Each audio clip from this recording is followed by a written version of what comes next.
தமிழக வெற்றி கழகத்துடைய தலைவர் வருகிறார். 41 பேர் இறந்து போவதற்கு யார் காரணம்? கரூரில் உள்ள முன்னாள் அமைச்சர் காரணம். கரூரிலே ஒரு மரணம்.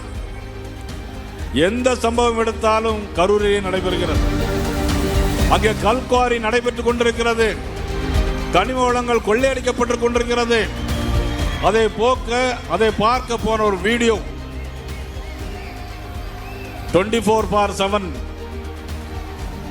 Tamil TV 24/7 Tamil TV reporter அந்த கல்குவாரியை பார்த்து அனுமதியின்றி இருந்த கல்குவாரியை பார்ப்பதற்காக போயிருக்கிறார். அடிச்சு தாக்கப்படுகிறார்கள்.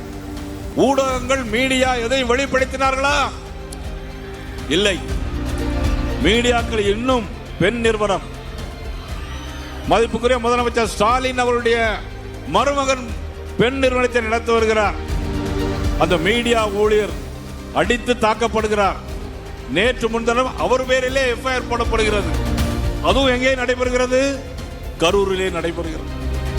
கல்குவாரி நடைபெறுவதும் கரூரிலே, பத்திரிகையாளர் தாக்கப்படுவதும் கரூரிலே, 41 மரணம் இறந்து போவதும் கரூரிலே.